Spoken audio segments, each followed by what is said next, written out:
Bapak Ibu teman-teman di rumah, apa kabar? Semoga semua dalam kondisi yang sehat ya. Senang sekali saya Nimade Arif Kurnianingrum bisa bertemu dengan Bapak Ibu teman-teman di rumah kembali dalam acara Bincang-Bincang Kesehatan kita.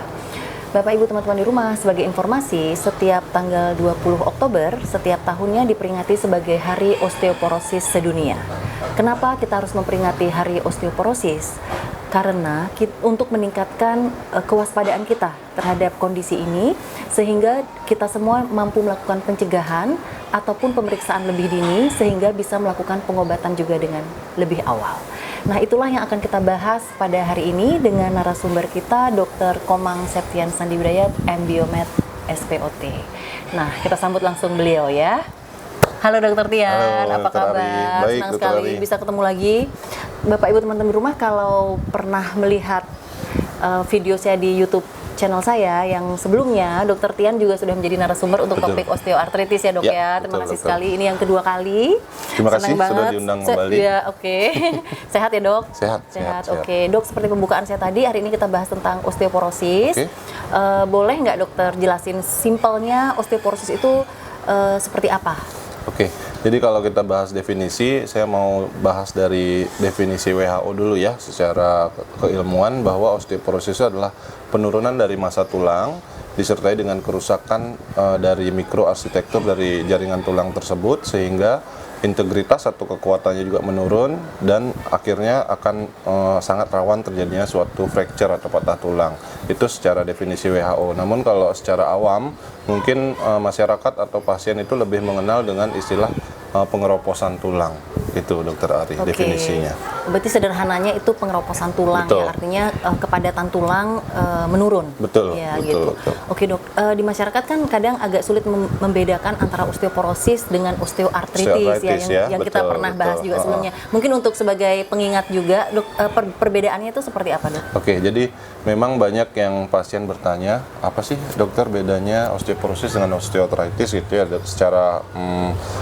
secara kata-katanya memang hampir mirip ya, tapi kalau osteoporosis seperti tadi sudah saya jelaskan bahwa osteoporosis adalah massa tulangnya yang berkurang. Kalau pada osteoartritis ini adalah suatu penyakit degeneratif, lebih utamanya yang terjadi di daerah persendian. Misalnya pada masyarakat awam mungkin lebih dikenal dengan nama pengapuran sendi, gitu, Dokter Ari. Jadi sederhananya kalau osteoartritis itu dominan di area sendi. Betul. Kalau osteoporosis itu di tulangnya sendiri. Iya, hampir di gitu ya. seluruh tulang, Hampir di tapi seluruh memang ada beberapa bagian-bagian dari tulang yang lebih sering mengalami osteoporosis. Misalnya di bagian metafisis kita sebut ya. Jadi metafisis itu contohnya ada di ujung-ujung dari tulang panjang misalnya. Kemudian ada di tulang belakang, kita juga mengandung tulang metafisis yang banyak. Jadi hampir bisa terjadi di seluruh tulang, tapi seringnya di beberapa bagian tulang-tulang yang seperti saya sebutkan tadi. Oh, jadi kayak di tulang belakang. Betul. Atau tulang-tulang panjang. Betul. Ya, oke. Itu yang tempat di mana osteoporosis sering terjadi. Kalau osteoartritis, misalnya di area sendi, sering pasien datang dengan Sendi lutut, keluhan nyeri sendi paling lutut, sering sendi ya. panggul, ya, betul. sendi lutut, sendi panggul. Oke. Nah, dokter, kalau kita melihat siapa saja sih sebenarnya yang berisiko untuk terkena osteoporosis ini? Oke, jadi kalau risiko kita ngomongin risk factor berarti ya.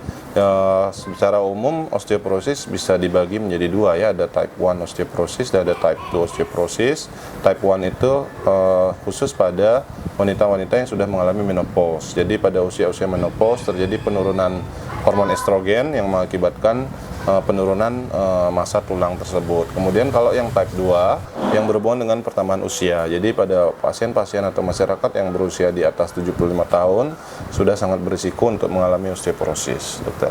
Oh, oke. Jadi faktor risiko utamanya itu berarti pertama pada perempuan ya. Betul. Yang sudah masuki masa menopause, natural history-nya ya. Jadi alamiahnya meningkatkan risiko untuk terjadi osteoporosis. Yang kedua adalah usia ya. Tentu saja selain dua hal tersebut ada beberapa faktor lain ya, misalnya malnutrisi, kemudian kekurangan vitamin D atau yang kita sebut vitamin D defisiensi, kemudian pasien yang terlalu kurus juga rentan mengalami suatu osteoporosis. Jadi ada beberapa faktor, tapi 2 grup tadilah yang paling rentan untuk mengalami osteoporosis. Kalau di penyakit dalam memang kita juga sering menemukan pasien yang misalnya karena kondisi medis tertentunya mengkonsumsi obat seperti kortikosteroid itu juga meningkatkan resiko. Ya, itu salah satu yang mengakibatkan meningkatkan resiko terjadi osteoporosis ya. Walaupun usianya belum memasuki lanjut usia ya dokter ya. Jadi usia muda juga beresiko karena ada faktor obat itu betul, ya. Dokter Ari. Oke. Nah dokter, gejala apa ya yang dirasakan pasien atau masyarakat yang mengalami kemungkinan osteoporosis itu gejalanya apa? Oke, jadi kalau secara umum gejala osteoporosis tidak terlalu spesifik ya. Biasanya pasien sering mengeluhkan nyeri pada seluruh tubuh, tidak spesifik. Kalau disuruh menyebutkan di bagian mana tuh susah dia menjelaskannya. Tapi dia mengeluhkan badan saya serasa ngilu-ngilu, sakit. Namun pada osteoporosis yang sudah menimbulkan kerusakan pada tulang, itu mudah kita bisa lihat gejalanya. Misalnya terjadi kiposis atau pembungkukan dari tulang belakang. Jadi misalnya kita sering melihat pasien-pasien dengan usia tua, badannya sudah bungkuk, itu kemungkinan besar sudah mengalami suatu osteoporosis yang berat. Kenapa saya sebut berat? Karena sudah mengalami suatu patah tulang atau fracture di beberapa level di tulang belakangnya. Jadi awalnya tulang belakang yang bersifat lordosis lama-lama akan menjadi kiposis. Jadi itu salah satu gejala yang paling mudah dilihat ya. Kalau yang dikeluhkan pasien, biasanya pasien akan mengeluhkan nyeri-nyeri di sekitar tulang-tulangnya dia. Jadi dominan tuh nyeri, tapi kalau yang benar-benar nyata atau full blown seperti itu yang bentuk tulang belakangnya sudah berubah ya. Betul. Dari yang awalnya taruhlah kita bilang tegak seperti itu, akhirnya jadi bungkuk ya. Dan juga kadang dikatakan jadi tinggi badannya menjadi berkurang istilahnya jadi pasiennya mengeluhkan dia memendek gitu memendek, ya. Jadi pasiennya ketinggian kok badannya sekarang berkurang, itu karena karena ada fracture dari beberapa level di tulang belakang. Jadi tulang belakang kita itu kan terdiri dari beberapa ruas ya, banyak ruas. Jadi kalau terjadi osteoporosis di mana tulang belakang itu terdiri dari banyak tulang metafisis sifatnya. Jadi beberapa level mengalami suatu fracture akan mengurangi ketinggian dari tulang belakang tersebut, sehingga tinggi tubuh pasien juga akan berkurang ya. Oke dok, kalau misalnya pasien yang mempunyai gejala seperti yang dokter tadi sampaikan, terus kemudian datang ke kita, itu pemeriksaan apa saja yang dilakukan dok untuk mengkonfirmasi oh ya bapak ibu ini osteoporosis gitu? Jadi untuk mendiagnosis berarti dok ya, jadi untuk diagnosis osteoporosis itu kita memang secara gold standar ada pemeriksaan yang namanya DEXA ya. Jadi DEXA itu adalah singkatan dari Dual Energy X-ray Absorptiometry. Jadi secara prinsip sih dia akan seperti mesin X-ray ya, suatu mesin ronsen, tapi dia akan dapat membaca dan membandingkan kepadatan tulang di pasien tersebut dibandingkan dengan kepadatan tulang pada usia muda. Jadi ada chartnya nanti, jadi bisa dilihat apakah pasien tersebut berada di zona yang masuk osteoporosis atau zona yang masuk osteopenia atau zona normal. Jadi itu adalah suatu pemeriksaan gold standar. Cuman kesulitannya adalah tidak semua center rumah sakit memiliki fasilitas tersebut. Jadi ada beberapa pemeriksaan yang memang bukan gold standar tapi bisa kita manfaatkan untuk membantu kita menegakkan diagnosis osteoporosis. Misalnya dengan foto polos atau X-ray polos, kita lihat di bagian-bagian tulang yang sering mengalami osteoporosis seperti tulang belakang, tulang pinggul, bagian pergelangan tangan, itu bisa kita lihat dan kita perhatikan apakah tulang-tulangnya sudah menunjukkan tanda-tanda osteoporosis atau tidak. Tentu saja selain ronsen ada beberapa pemeriksaan lain seperti pemeriksaan darah lengkap, kemudian kadar kalsium, kemudian kadar vitamin D yang juga kita bisa manfaatkan untuk membantu kita menegakkan diagnosa osteoporosis. Jadi beberapa data dilengkapi untuk menunjang diagnosis itu. Betul, ya. Oke. Nah dok, misalnya taruhlah kita mengetahui nih ya, rasa-rasanya kok saya beresiko nih nanti terjadi osteoporosis gitu. Apa ada hal-hal yang bisa kita lakukan untuk mencegah osteoporosis dari sejak muda nih dok? Biar saat walaupun nanti secara alamiahnya di lanjut usia ada resiko itu, tapi berharap itu tidak terjadi gitu ya. Nah apa sih yang harus kita lakukan sebenarnya untuk mencegah itu, terutama di usia kita muda dok? Jadi udah sangat tepat sekali ya tadi statement dokter bahwa kita memang harus memulai pencegahan itu dari usia muda, bukan di usia kita sudah rentan mengalami osteoporosis ya. Jadi sebenarnya tubuh kita itu merangsang apapun yang kita berikan pada tulang ataupun organ-organ di dalam tubuh kita ya. Misalnya pada tulang kita bahas osteoporosis, apabila kita berikan stres dalam arti positif ya, jadi kita berikan beban aktivitas fisik pada tulang, tubuh itu secara alamiah akan memberikan sinyal dan tubuh akan merespon agar membentuk makin banyak tulang. Jadi itulah pentingnya pada saat usia-usia anak-anak bahkan di mana pertumbuhan tulang itu sangat cepat, kita harus berikan rangsangan kepada tubuh itu untuk memproduksi tulang lebih banyak lagi. Misalnya dengan aktivitas fisik, olahraga yang teratur, kemudian makanan dan vitamin yang cukup untuk metabolisme tulang yang baik gitu ya. Jadi karena tubuh kita itu akan memiliki cadangan tulang yang nantinya akan bisa dipertahankan lebih panjang waktunya pada saat kita usia tua nanti. Misalnya di usia muda sampai remaja kita rajin berolahraga dan bisa kita pertahankan sampai usia tua, mungkin saja kita akan terhindar dari yang namanya osteoporosis di usia 75.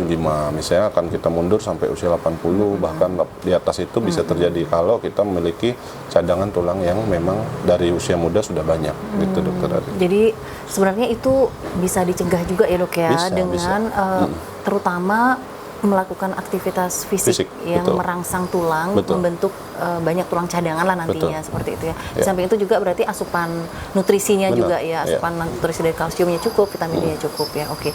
Saya memang mendengar weight training itu sangat penting ya Dokter ya, memberi beban berarti istilahnya baik menggunakan beban tubuh sendiri, gerakan-gerakan olahraga yang menggunakan beban sendiri, atau misalnya dengan dumbbell atau seperti itu juga bagus ya?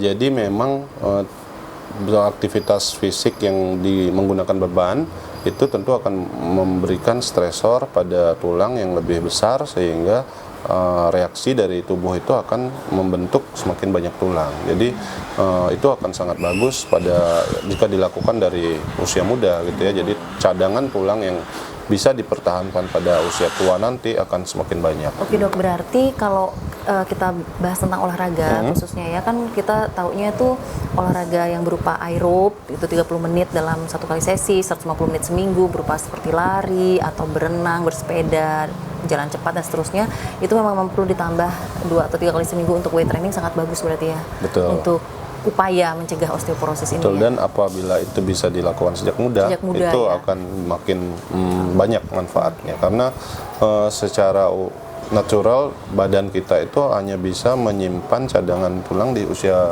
muda ya. Karena nanti di atas usia 40, di atas usia 50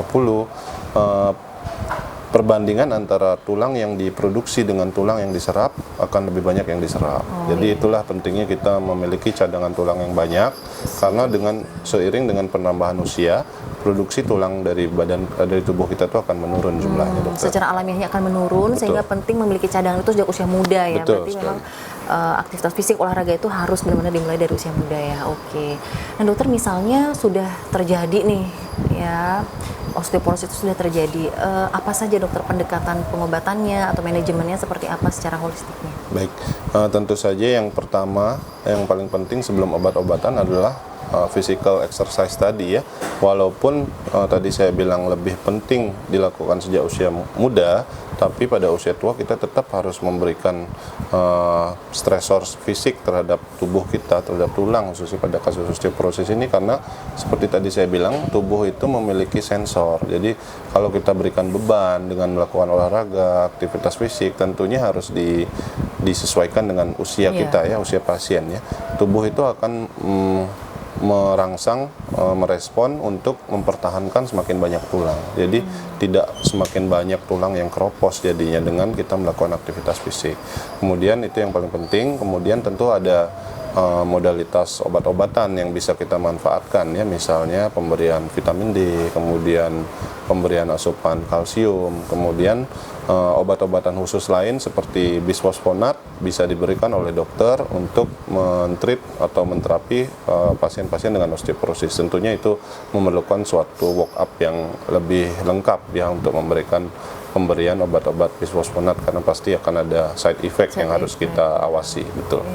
Beberapa pasien yang mengkonsumsi itu, terutama yang oral ya Dok, kadang tidak kuat untuk gejala dispepsia atau betul. rasa tidak nyaman di area kerongkongan, dan beberapa pasien akhirnya muntah gitu ya, dan akhirnya mungkin sekarang pendekatannya juga banyak injeksi gitu, Betul. tiap berapa Memang bulan seperti itu ya. bisfosfonat ada banyak ininya ya, ada banyak golongan ya dan sediaannya. Ada yang ya. berupa tablet oral, ada yang injeksi setiap sekian bulan, ada injeksi setiap 1 tahun sekali. Jadi itu bisa menjadi suatu pilihan untuk pasien-pasien ya. Jadi nanti berarti kan itu akan diskusi antara dokter dan pasien ya, akhirnya memilih modalitas terapi yang mana yang paling pas untuk pasien. Mungkin satu pasien dengan pasien lain bisa berbeda responnya ya dokter ya. Oke. Dok, kalau kita berbicara tentang osteoporosis, kita bicara tentang pencegahan terutama, dan kemudian akhirnya kalau sudah terdiagnosis perlu pengobatan dan seterusnya, itu upaya kita melakukan itu sebenarnya kan pasti besarnya itu adalah untuk mencegah komplikasinya ya. Betul. Apa dokter yang bisa timbul kalau ternyata kita mengalami osteoporosis itu? Jadi seperti yang tadi udah kita bahas di definisi, jadi pengeroposan tulang itu ujungnya akan mengurangi kekuatan tulang itu sendiri. Jadi sangat rentan terjadi cedera seperti patah tulang pada pasien-pasien osteoporosis. Nah, komplikasinya itu salah satu adalah terjadinya suatu fraktur patologis kita sebutnya, karena kekuatan tulangnya sendiri memang sudah berkurang. Jadi suatu cedera-cedera yang ringan yang biasanya pada usia-usia muda, pasien muda yang belum mengalami osteoporosis tidak mengakibatkan suatu patah tulang, pada pasien-pasien yang mengalami osteoporosis bisa mengakibatkan terjadinya patah tulang. Makanya sering pada pasien dengan usia tua di atas 70, 75 yang terjatuhnya hanya misalnya terpleset di kamar mandi, gitu ya. jatuh pada saat menggunakan pakaian yang kita pikir cederanya ringan, tapi datang setelah kita periksa mengalami suatu patah tulang, terutama di bagian-bagian tulang yang tadi kita bahas rentan mengalami osteoporosis. Contohnya di tulang belakang, di dekat sendi panggul, kemudian di pergelangan tangan. Banyak sekali yang mengalami suatu patah tulang di area-area tersebut, terutama pada pasien-pasien yang memang usia-usia rentan mengalami osteoporosis. Jadi yang komplikasi paling sering adalah patah tulang tadi. Patah tulang dengan cedera yang sebenarnya relatif ringan gitu ya. Betul. Beberapa pasien juga misalnya istilahnya terpleset terus tangan seperti ini gitu, juga ternyata bisa patahnya itu signifikan yang kita sebut dengan Colles fracture ya, pada orang tua. Sering banget. Dan tadi kalau dokter Ari tanya untuk pencegahannya, yaitu ya kita ada yang kita sebut dengan fall prevention ya. Jadi fall prevention itu penting apabila kita memiliki orang tua atau di rumah ada suatu orang tua yang rentan terhadap osteoporosis, kita harus perhatikan lingkungan rumah kita. Misalnya di kamar mandi, kita harus pastikan lantainya yang mudah kering, tidak ada genangan air. Kemudian kita perlu pasangkan suatu pegangan-pegangan di dindingnya untuk orang tua kita lebih mudah dalam mengakses kamar mandi atau toilet. Kemudian di sekitar rumah hindari ada karpet-karpet yang menggulung, ada kabel-kabel yang melintang. Semua hal-hal itu adalah yang bisa kita upayakan untuk mencegah terjadinya jatuh tadi. Ya, fall prevention, pencegahan terhadap jatuh ya, karena kalau terjadi jatuh, cedera, nanti ada patah tulang. Betul. Itu yang penting sekali ya. Besar sekali resiko terjadi patah tulang. Oke, berarti dengan memperhatikan atau menambah hal-hal yang dokter sebutkan tadi di kamar mandi kah atau di sekitar area rumah untuk mencegah jatuh penting sekali ya. Jadi sehingga tidak terjadi jatuh dan tidak terjadi patah tulang. Oke dok, tadi udah lengkap banget ya, kita udah bahas osteoporosis itu apa, siapa yang berisiko, gejala seperti apa, pemeriksaan, pengobatan, pencegahan dan seterusnya. Nah, sebenarnya ini pertanyaan terakhir untuk dokter juga. Sering sekali sebenarnya untuk kasus apapun ya, untuk kasus apapun pasti pasien itu banyak bertanya, dokter, saya itu harus minum vitamin apa, atau saya itu harus minum suplemen apa, atau saya itu harus makan apa, gitu kan, untuk semua penyakit. Kadang ya, kalau di saya misalnya diabetes, hipertensi, kolesterol tinggi, itu pasti apa harus saya minum, ada suplemen tambahan nggak? Nah, kalau untuk osteoporosis sendiri, ada nggak hal-hal spesifik seperti ya makanan atau minuman, suplemen, vitamin yang memang perlu dikonsumsi misalnya, baik yang untuk mencegah maupun yang pengobatan? Baik, kalau secara umum sih mungkin hampir sama ya. Makanan sehat dan bergizi itu sebenarnya sudah mengandung vitamin dan mineral yang dibutuhkan untuk tubuh ya. Tapi kalau pada pasien-pasien yang sudah rentan mengalami osteoporosis, tentu kita harus meningkatkan jumlah asupannya, misalnya dengan mengkonsumsi suplemen atau mencari dari bahan-bahan natural seperti yang mengandung kalsium tinggi gitu misalnya ya. Kalau pada pasien yang rentan osteoporosis, saran saya memang lebih banyak mengkonsumsi suatu makanan atau suplemen yang mengandung vitamin D atau kalsium. Itu misalnya bisa didapatkan dari multivitamin, atau yang dari bahan alami bisa dari bahan keju, susu seperti itu, yogurt bisa gitu mendapatkan sumber-sumber dari kalsium tadi. ya. Betul. Sepertinya udah lengkap banget ya dok ya, tadi yang kita bahas semua, sampai pertanyaan-pertanyaan yang sering dari pasien juga udah kita bahas. Terima kasih banyak. Mungkin dokter Tian ada yang mau disampaikan sebagai penutup untuk Bapak Ibu teman-teman di rumah tentang osteoporosis ini khususnya. Oke, terima kasih Dr. Hari.